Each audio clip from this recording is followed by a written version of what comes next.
Greetings everyone, here's Lodric and this is the game Strategic Command World War One. It is also very similar old game to compared to War in the Pacific Admirals Edition. Is maybe 10 years old, not more sure, but I played this also amount of time because there are not many games really about World War One. Most of the games, World War Two, of course, this strategic command. I think they're focusing much more on World War Two. They have much more editions for this, and newer editions and more upgrades and more mods and all of this. But because we just had this real-time action World War One strategic game, I make a small series about this. So I was thinking, okay, I don't know where it's come from, but I think it's have at least maybe some interpretation from this original old game. And it is turn-based game, so it is more slow. You can also play it play by email, similar like uh, War in the Pacific. It is maybe complex, not so complex like War in the Pacific, that for sure. But it have other elements like politics. It have A&D not so deep, but much more choices. You you also must plan your logistics and HQ and all of this stuff. Of course, the main focus in this game is more the land war, plus navy, plus air war. And I think in War in the Pacific Admirals Edition, it is a little more the opposite. Navy and air war is much more present, and land war is only add on. Good. Uh, I you can play by email. If someone would like to play this later, you can let me know. I will start this now first with single player and the main campaign. You have also some shorter, small. The maps are not always smaller, but they have other focus. And the big difference between these two 14s is more or less like if Italy joins the Central Powers, or Italy will normally join the Entente, but not must. Yeah, good. And here's only the victory conditions. So you play the game, play the campaign, then you can choose Entente. Here it's really Entente and not the Allies. Uh, and I say better the Central Powers. I think it's very similar to War in the Pacific Admirals Edition with the Japanese. If you know what you're doing, you can be successful. But if you want to play Central Powers, you really must know what you're doing. The AI is not so bad. I think it's much better than the in War in the Pacific. It still, of course, it has limitations. So I will give it maybe as a bonus. Like normally, I like to give them more points. This is more or less like they create more money per turn and can then buy more units. I also give them a little more experience. The maximum is 2. So I think a half first. Spotting, I think spotting, I'm not sure if the AI maybe spot everything, but spotting is a very big change, I think, especially for Navy. So I don't like to go for spotting so much. So if someone is not so good, I would first say you get more money. Then next I would say I give you more free experience. Uh, yeah. But spotting is really, you will later maybe find out why. Good. Then you have here some other fine-tuning stuff. Most of the time I like to originally the game is without soft buildings. It means there's a hard limitation how many units you can build of any kind. Like you cannot buy unlimited tanks or artillery and infantry. If you make soft building, there is normally no limitation, but every unit you buy more of one kind getting more expensive. So at the end there's some limitation in money. It's getting so expensive that it's nearly impossible to afford it more. Good, and the rest I keep like this. Uh, The question is if the land units have some underlayer. I think this is maybe better without underlayer. Navy units, sometimes this is up to your own choices. You can make 3D units or 2D units. Uh, I keep it in 3D. It's okay. There are not so many units you really see, and the NATO stuff is a little more hardcore. Uh, yeah, but possible. Yeah.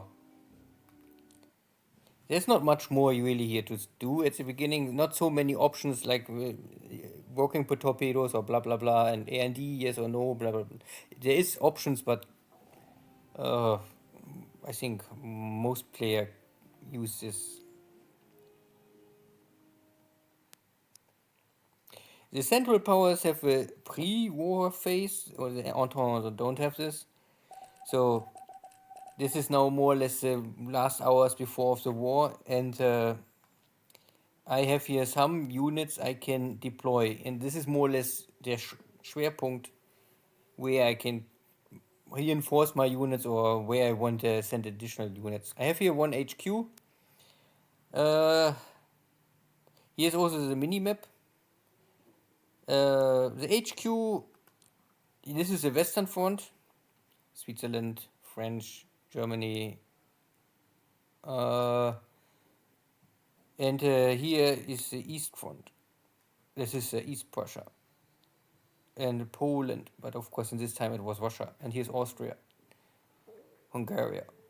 Uh, so the one of the game rules or focus points of this game is you must attach a unit to a HQ, then it gets a much better fighting abilities.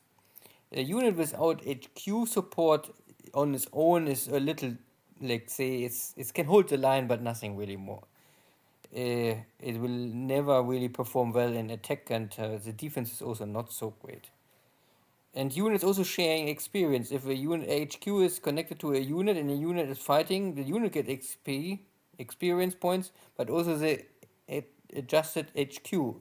And this HQ give experience at the end back to the unit. So even if your units are dying later, what happened often, you can put new units on the field. So long the HQ is okay, the unit will always get this bonus from the fighting unit gets a bonus from the HQ, and that's why it's important to always keep your HQ out of fighting. Let them grind XP. At the end, it will support your armies more and more. Like I mean, the generals are learning something, and the people, the normal ordinary soldiers are all dying. But I mean, they're only meat for the grinder. So at the end of the war, the great generals with a lot of experience can say, ah, if we only know this at the beginning. Good. Anyway, so I maybe put my HQ source of Königsberg, a little cavalry. It's always a little. I keep one cavalry here in Schlesien, and one other cavalry maybe here. Artillery is normally, yeah, if this is hard to say.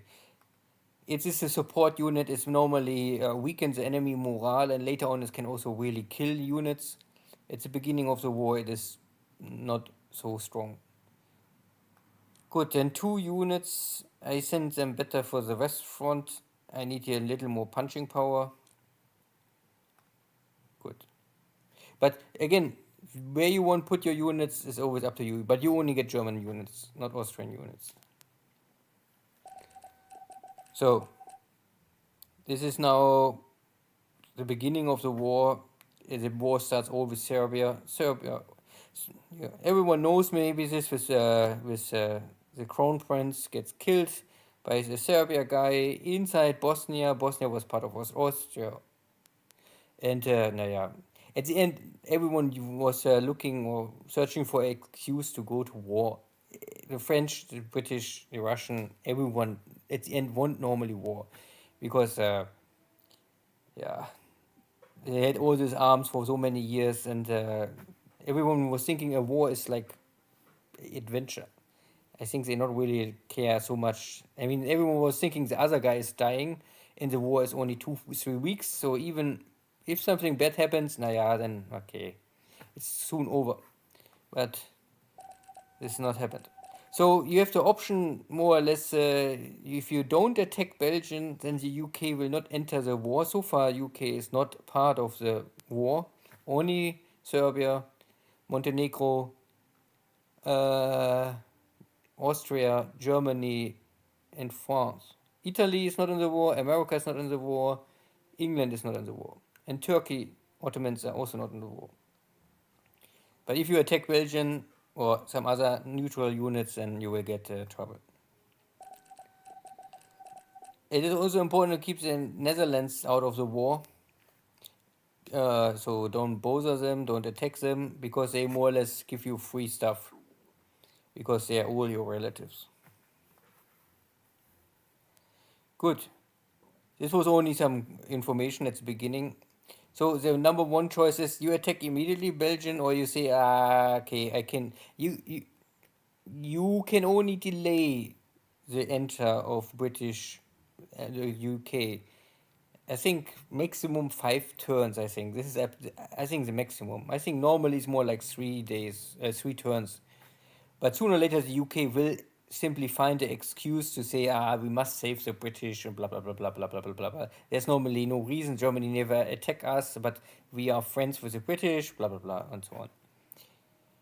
So I will maybe okay. This is only for the start.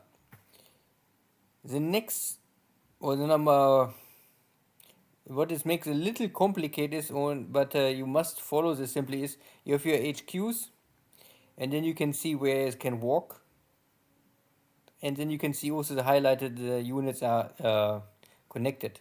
They are always starting with automatic, and I don't like this. I always go for automatic selected. Means I can choose my own units, but if there's still a unit free, then it will automatically adjust to the HQ if possible.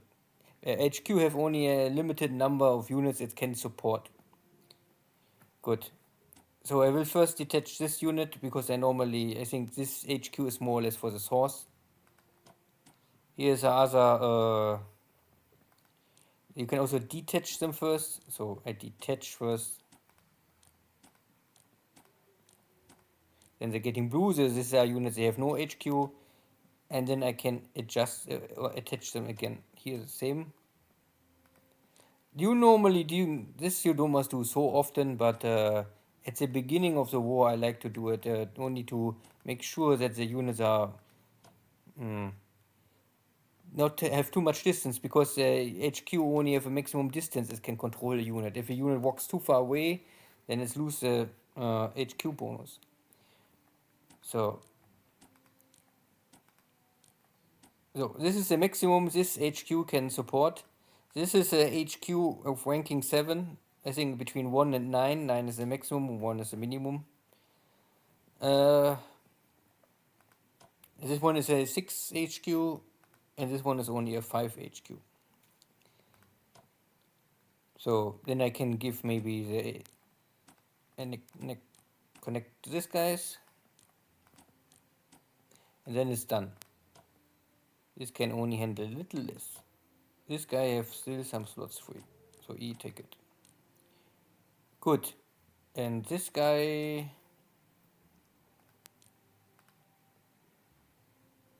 okay.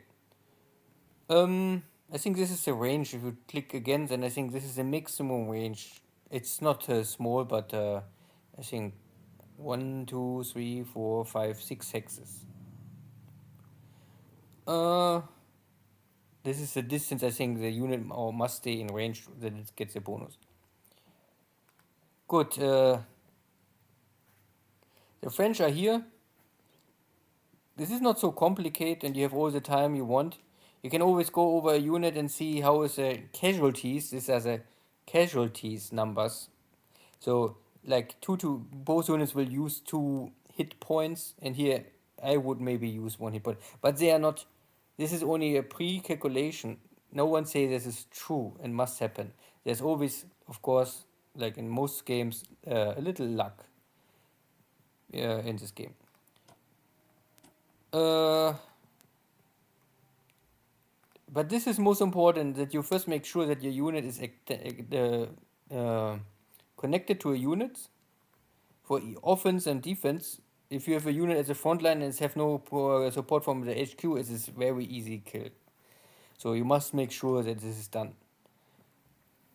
And next is also the units have some walking points, action points they call this, and so you must make sure how you want to attack. I will show this best is if you make an attack out of the stance. You can see this here maybe on the lower part. If you don't move before you, so you don't move, you attack first, then you get a bonus of 30%. So if I walk first and then attack, then it's like a rush attack. This is more or less like a prepared attack. Okay. And then you can see here also different points because units have different readiness and morale and experience. They also go in these calculations. Good. So if I attack here, this guy is more or less, this would be in favor for me. If I attack here, it would be just so-so.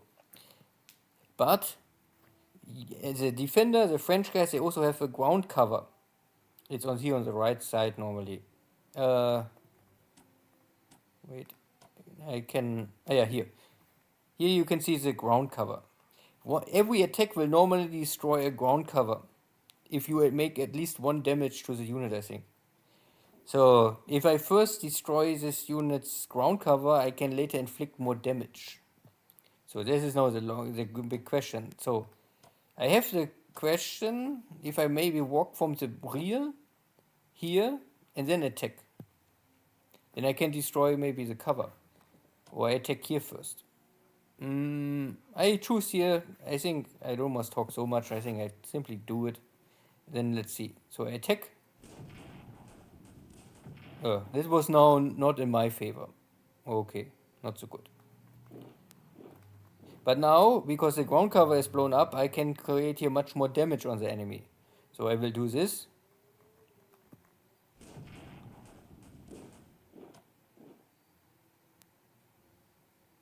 And then I walk to the rear, so I get more space.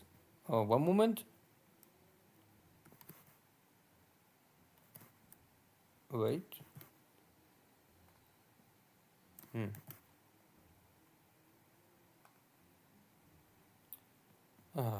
What happened now?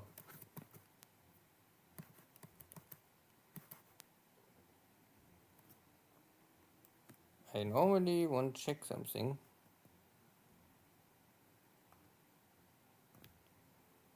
I won't. Anyway, I continue now best.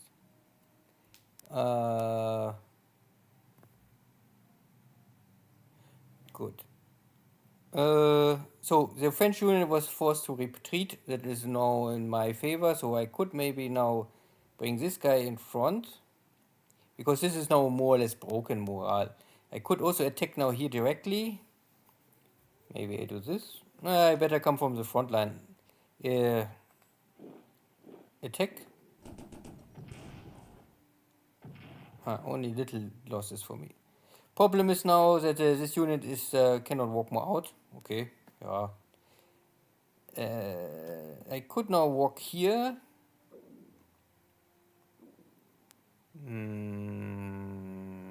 Maybe. Or I use my cavalry. Cavalry is only so weak. The cavalry is not so strong, so they have less value, so they cannot hold the ground so good. Here is the opportunity to attack the HQ. I could do this, but I better focus for the enemy unit. Shattered. And only small damage for me. And I'm here now in the rough terrain, so I get a bonus for this. It is okay. Good. Uh, what I should do is maybe walk this unit in front. And this is World War One, so here's something special that everyone must simply remember is you must keep at least one action point left, so only use 3 because you have here 4. You walk at the front line, and then you see entrench. And then you must see how you see the cover, similar to where's the enemy unit. So the enemy is in this hex and in this hex. So I say, yeah, okay, do this. This gives you a bonus for defense, of course. And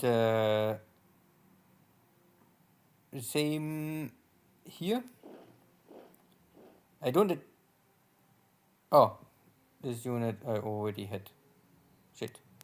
And I cannot take this turn back because I get some scouting information. So pity. I could attack now, but no, I don't want this. Pity.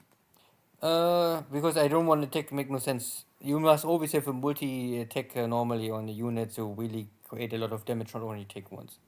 But it's okay. I can. I take this hex for defense, and it's acceptable. So I have more infantry.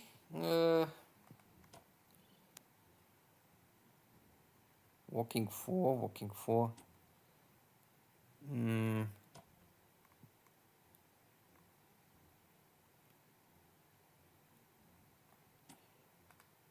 This is always 4. 4 means I cannot build a fort. Ah, yeah, here I can build. Take this guy. And I could attack here. And I can also attack on this side.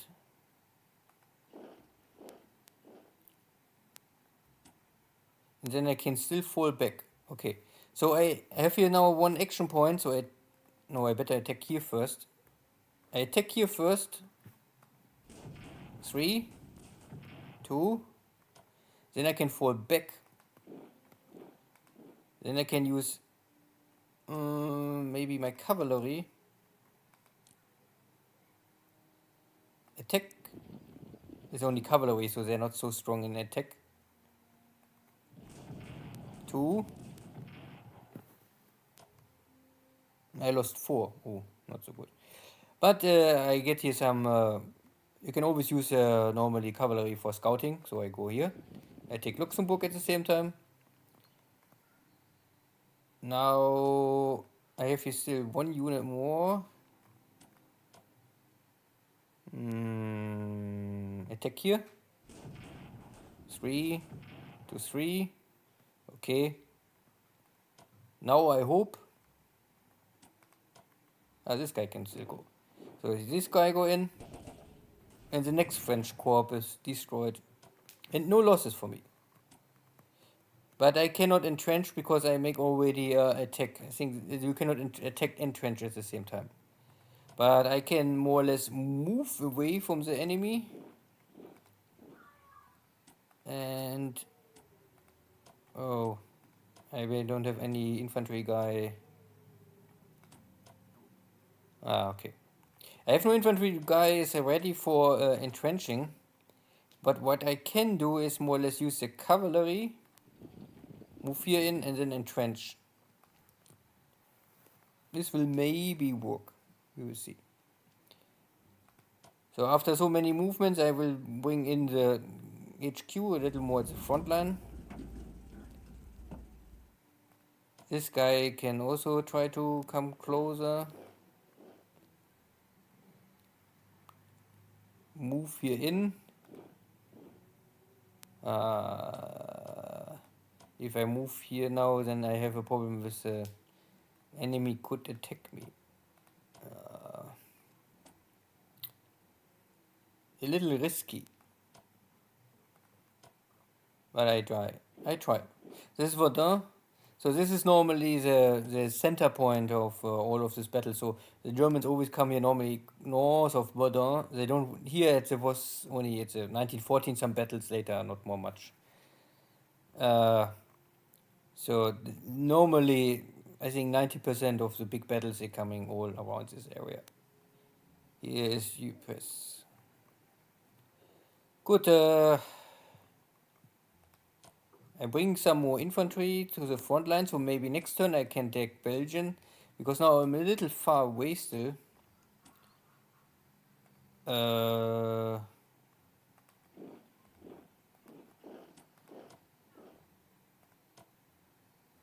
like this maybe.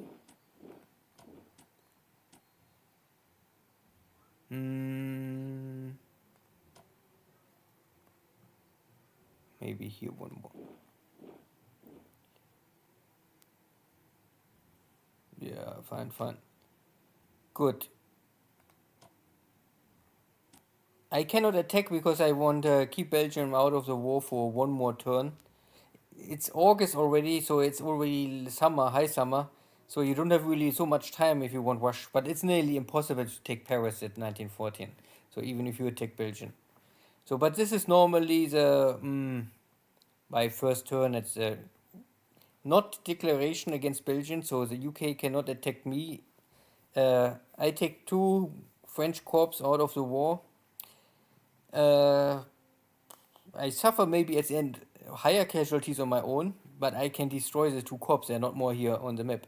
Every unit is here on the map can still repaired or reinforced immediately on the map.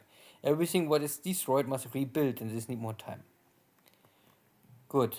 The navy, yeah, I have also some unit at the Danish border, but you don't need them here normally.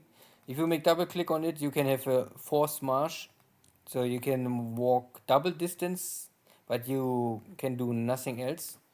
And I think it gives also tiredness and to your units. You can see now the readiness and the morale is dropping because these guys are so tired. And this is a marine infantry.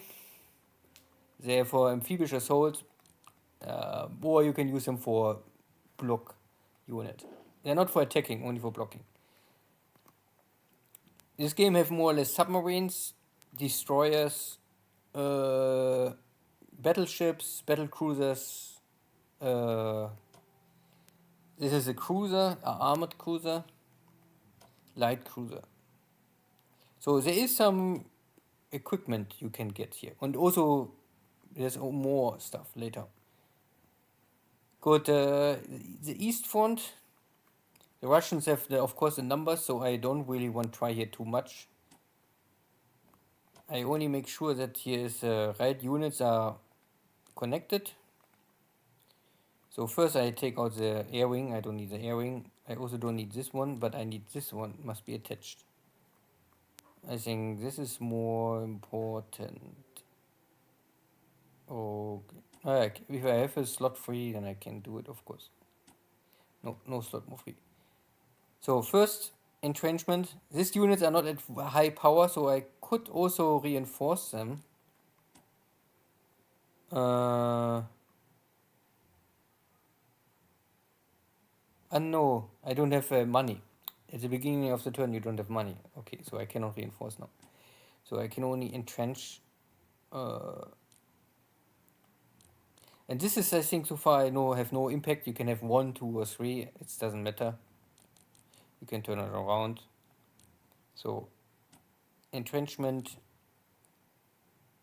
I won't have the entrenchment here on this side because here here's normally a river. So if they attack from, and they can normally not pass by.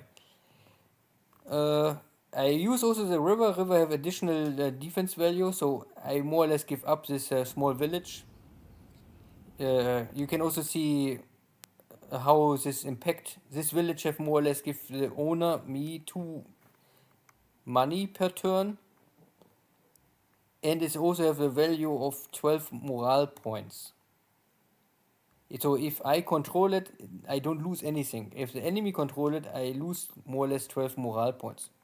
And I think half of the morale points the enemy get, or something like this.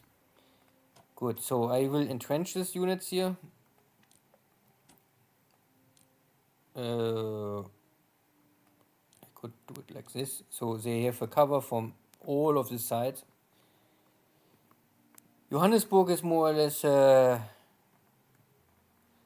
not protected, but I could walk here and also, I can do this. And then I do it like this. Here is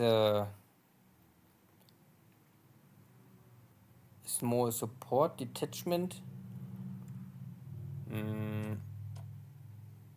I can bring this guy here. Here is a. This is already a field installation, or it's a full built-out defense situation against the Russians.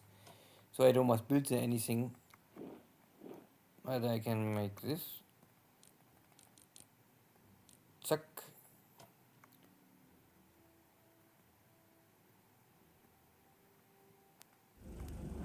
Like this. I would say this is fine. So my submarine, also double click for more movement. I bring it here to the British. You cannot bring out the submarines close to England if you don't attack Belgium, because there's also some excuse for the British that they think you won't go for war. So I don't do this. The other question is what you do with your destroyers and all of the other equipment. I first bring them here, more close to the North Sea. Ships, at least ships, I would say, normally you can say, you better have every unit at maximum health. It's simply, or it's lose too much attack value and it's die too quickly. Yeah, so I bring here everything what is ready out. What is not ready, I keep in port, because you must have the ship in port to repair it.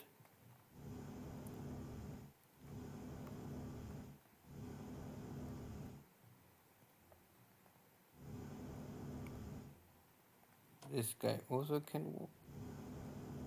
So everything what is damage is in port. Damage. Yeah. So this is East Prussia trying to defend. This is Schlesien, so I also only hold here. This I can keep here.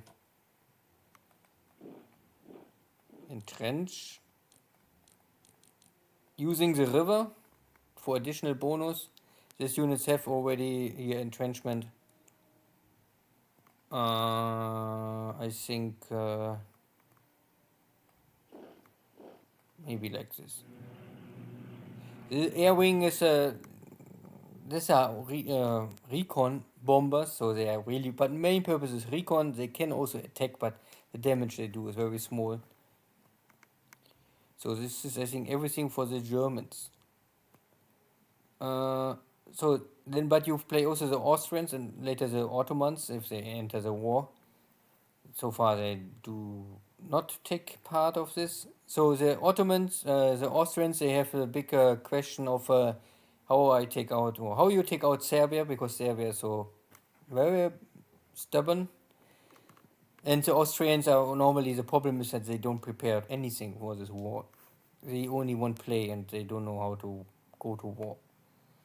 Anyway, so I must do it now. So the first thing I do is more or less unlock this unit. Then I move to try to get this units attached.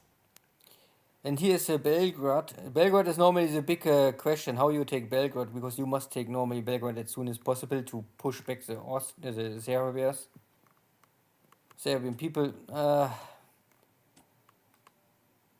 So I maybe go first here.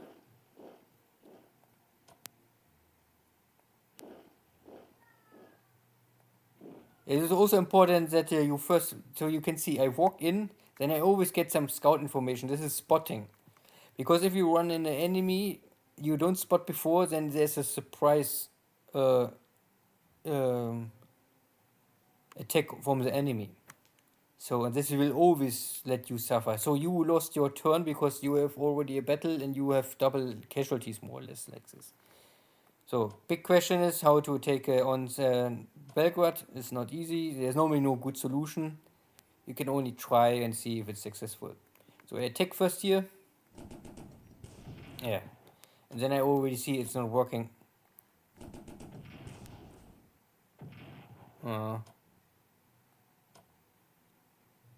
Yeah. No, I think this is not working. So if it's not working, then I better say, nah. Then I don't try more. then I simply keep here and hold the line and try to attack maybe next turn. Because next turn I have here all of these units are directly at Belgrade. Not me, then I get the bonus. Good, and this unit I can entrench. Also entrench. Austrians also have a navy. Not really too powerful. And they're also not ready. You can see the numbers are not 10, so they are not ready for war. They have normally only one modern battleship here, or dreadnought, because you must difference between pre-dreadnought.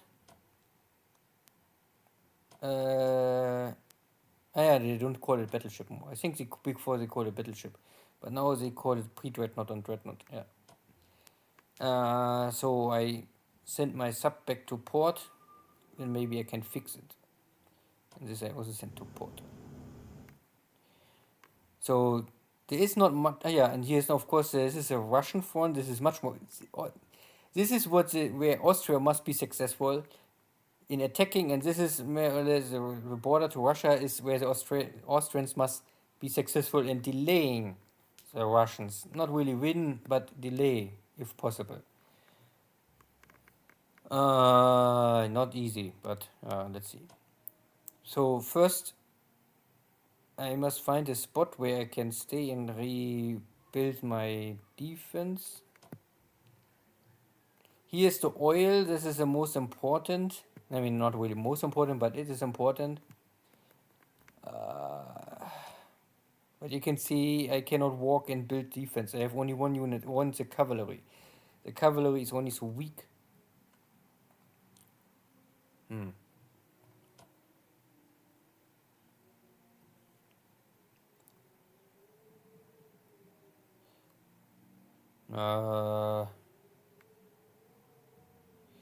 I could go here.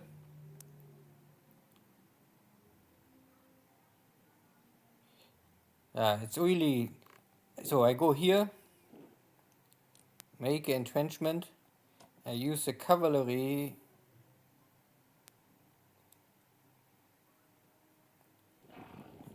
to entrench here. Romania is here in the source. At that time, Romania is not so big because this is only the real Romanian people, and this is not Romania. Not, I mean, yeah. Then I walk here, but I cannot entrench more. I can only try to entrench here and hope that the Russians don't attack me immediately. Lemberg I also must hold. There are simply not enough troops, you can already see. The Russians have 3 times more. It's always a headache with the Russians.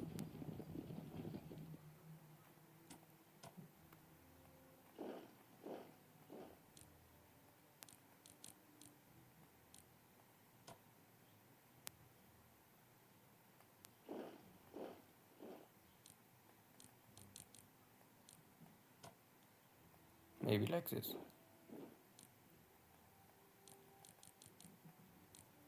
Good. I think this is first enough.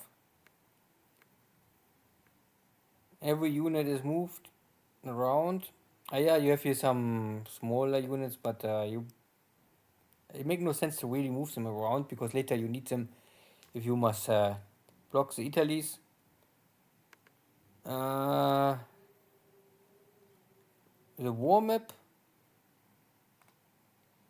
Here you can have different nations, and if you are in war with them or not at war.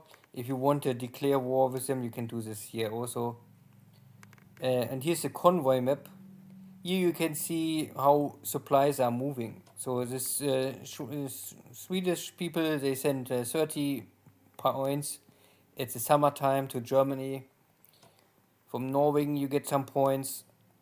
Denmark gives also some points. They're all going to Germany, plus Dutch, but Dutch is land connection, so no shipping.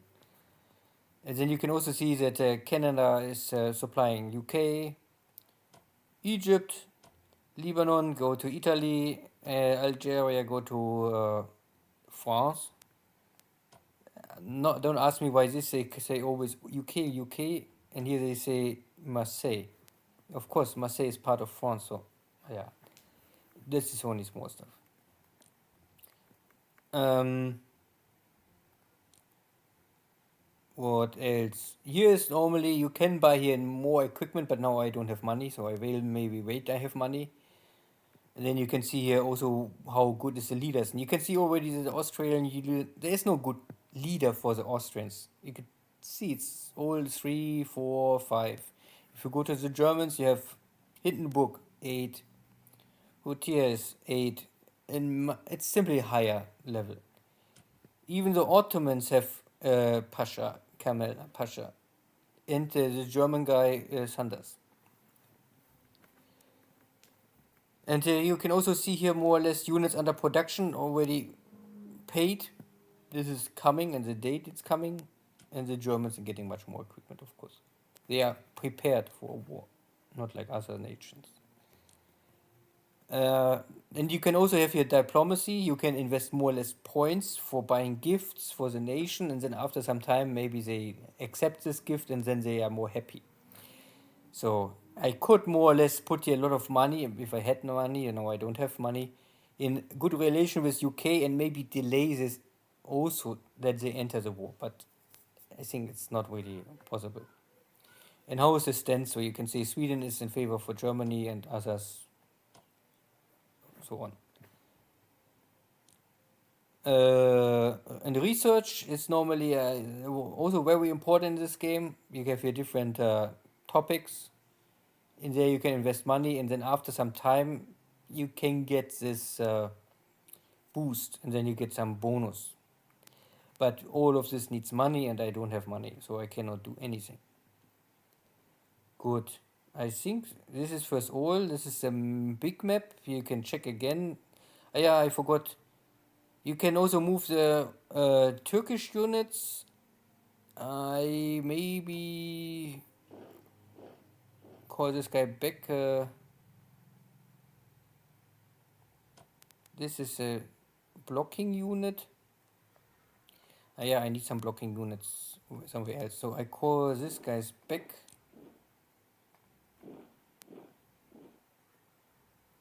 This guy must stay here.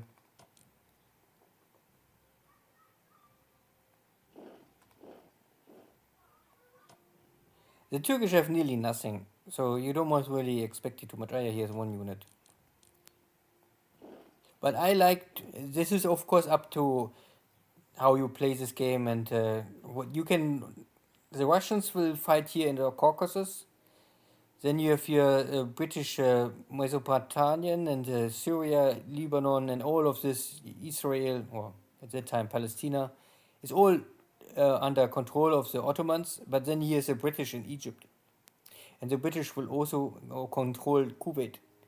So, and then you have Persia in the east, if you want take them on, or the Entente is able to bring them into the war. So the Turkish, they have a lot to defend, and I don't know, it's also hard to maybe attack with them.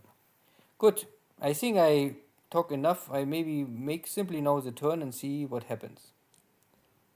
You want to end the turn? Yes. So surrender. I simply walk in Luxembourg and then you take it. I get some plunder.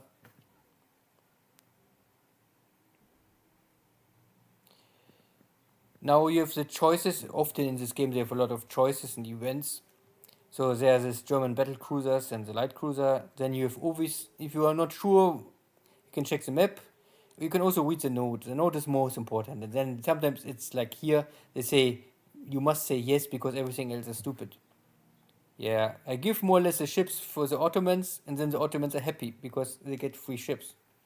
Because these ships are more or less doomed if I don't give them away. I can send them to the Austria's ports, then I have them still under control directly, but I get no bonus. If I give them to the Ottomans, they maybe like me more, and then they maybe more likely enter the war. So I do this, yes.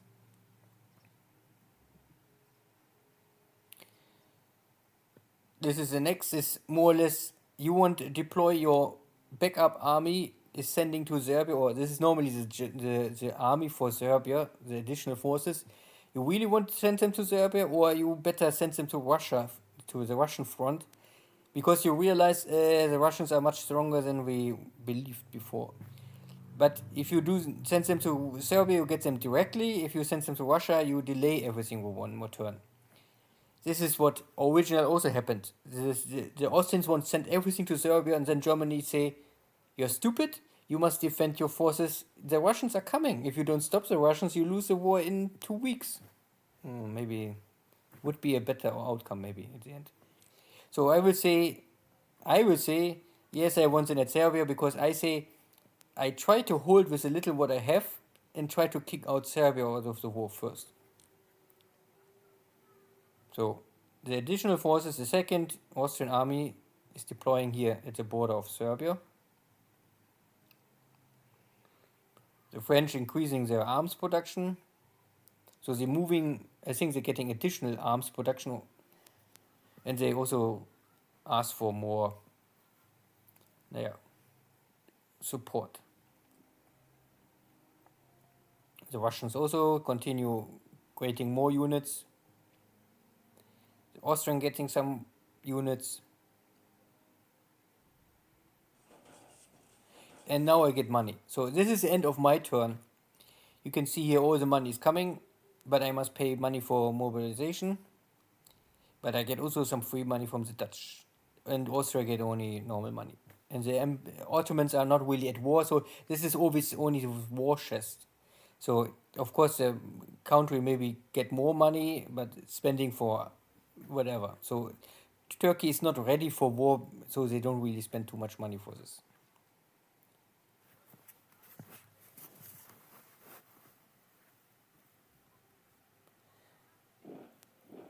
So now the KI is working and trying to find out what best they can do.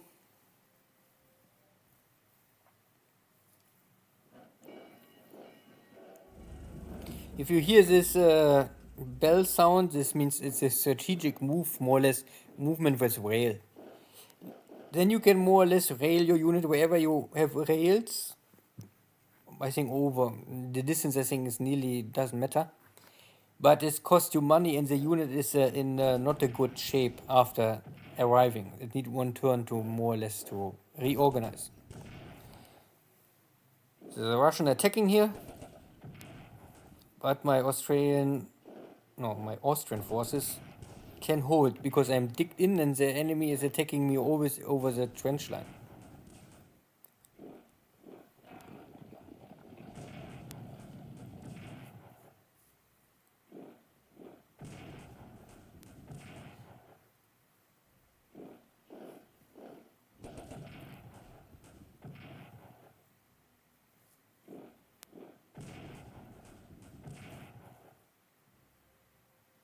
But I would say not too stupid. The AI try to focus the attack and not always attack everywhere a little.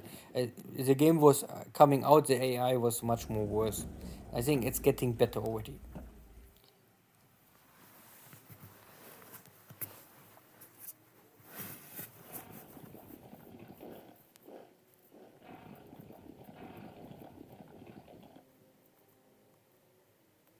So you can also see that they're digging in, and they're making the right choice where to dig in.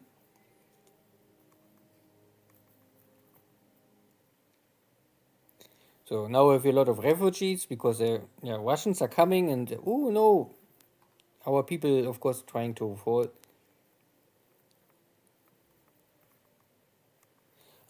This was a little surprise, because most of the time, I think 80% or 90%, the British size the battleship.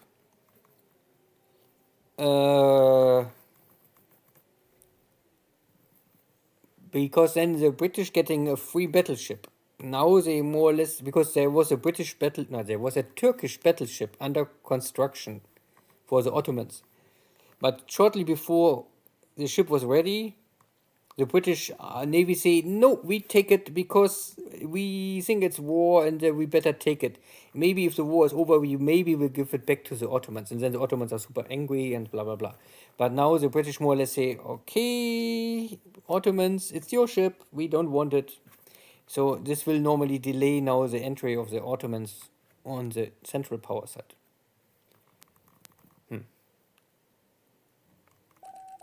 So convoy map, yeah, what I just show more or less. Next event is, do you want to have Erich Ludendorff, or more or less it's Paul Hindenburg, but you get them together. Then you can ask here what happened here. Then you can say, oh, this guy is already 45 years in experience. He just retired 3 years ago. And he's still more or less the best guy you have. Okay, then maybe call him. Then is Hindenburg and Ludendorff.